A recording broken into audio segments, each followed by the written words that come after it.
साथियों नमस्कार। आप देख रहे हैं टिप्स सिविल सर्विसेज और मैं हूं श्रीकांत त्रिपाठी। आज 30 मार्च है और 30 मार्च को पूरी दुनिया में international day for zero waste, अर्थात जो हमारे अवशिष्ट पदार्थ हैं, वेस्टेज है, उसको शून्य करना है, जीरो करना है, जीरो वेस्ट करना है। इसी के लिए पूरी दुनिया में इस संकल्प के साथ कि हमारा जो वातावरण है वो स्वस्थ हो और आसपास कचरों के ढेर ना हो, लैंडफिल ना हो, इसलिए संयुक्त राष्ट्र संघ ने 2023 में 30 मार्च को international day for zero waste, आखिर 30 मार्च को ही क्यों? इसलिए कि नया कैलेंडर वर्ष 1 अप्रैल से शुरू हो जाता है।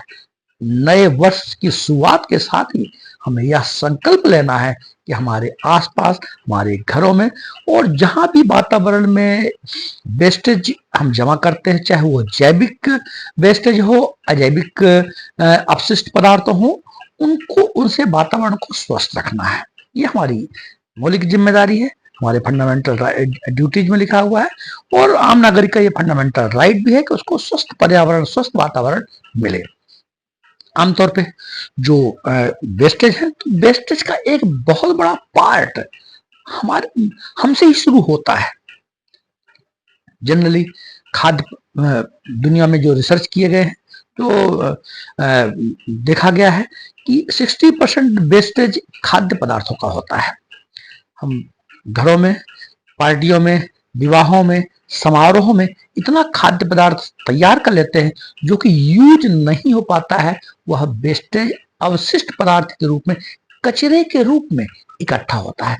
अनुसंधानों के द्वारा यह बताया गया है कि जितना वेस्टेज हमारे खाद्य पदार्थों के रूप में इकट्ठा होता है, उससे 60% ऐसे भूखे लोगों को, जो हंगर है, भूखे सोते हैं, उनकी भूख को मिटाया जा सकता है।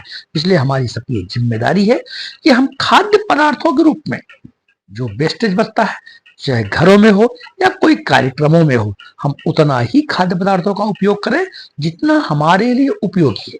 एक बात।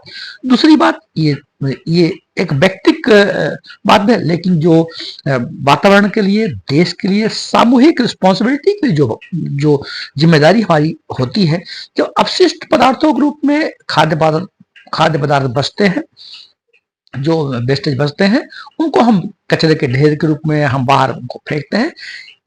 जब ये खाद्य पदार्थ सड़ता है तो 14% मीथेन हमारे वातावरण में उत्सर्जित होती है। यह methane gas CH4 carbon dioxide, carbon monoxide से भी खतरनाक है साथियों। तो ये हमको ध्यान देना है कि हम जो हमारा खाद्य पदार्थ का जो वेस्टेज है, उसको हम अगर ठीक से तैयार करें, जितनी आवश्यकता हो उतना ही तैयार करें, तो हमारे देश में ऐसे, हमारे देश ही नहीं पूरी दुनिया में ऐसे बहुत से लोग हैं जो भूखे सोते हैं, तो उन भूखों को भी खाद्य पदार्थ के रूप में मिल जाएगा और अपशिष्ट से, वेस्ट से वातावरण भी शुद्ध होगा।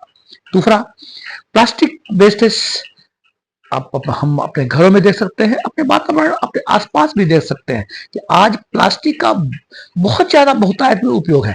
चाहे वो सिंगल यूज प्लास्टिक हो, प्लास्टिक के थैले हो, या प्लास्टिक के विभिन्न प्रकार के सामान हो, आपका लैपटॉप, आपका मोबाइल, आपके कंप्यूटर्स और फोल्डेड प्लास्टिक्स और ऐसे अन्य कई ऐसी जो वस्तुएं हैं जो जल्दी अपघटित नहीं होती हैं, नष्ट नहीं होती हैं, एक कचरे के ढेर के रूप में, कचरों के रूप में, वेस्टेज के रूप में आसपास इकट्ठा होती है। सॉरी, इससे भी हमारा वातावरण दूषित होता है, हमारा जल का प्रदूषण बढ़ता है, हमारा वायु का प्रदूषण बढ़ता है, हमारा हवा का प्रदूषण बढ़ता है।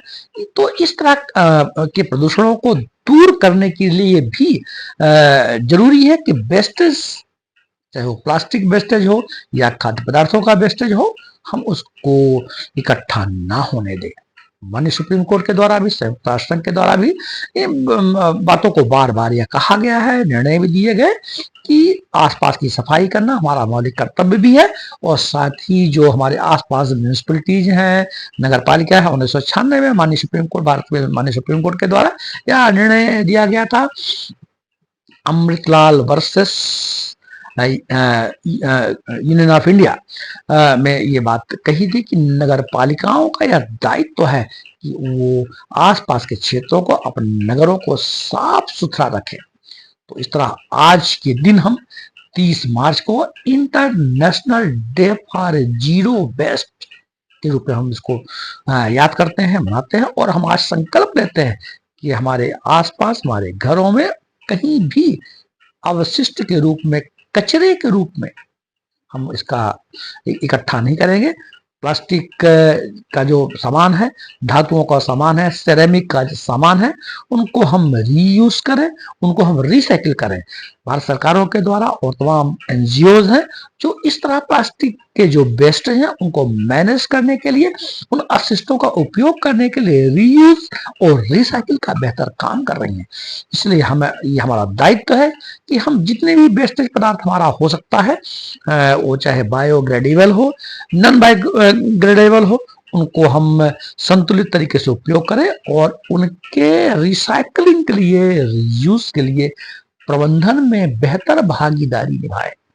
चाहे वो औद्योगिक कचरा हो, हमारी इंडस्ट्रीज हो, और जितने भी हमारे अन्य संस्थाएं चलती हैं जहां अवशिष्ट पदार्थ इकट्ठे होते हैं, उनको रिसाइकिल, रीयूज, रिप्रोड्यूस करने की जवाबदारी हम सबकी है। तो आज 30 मार्च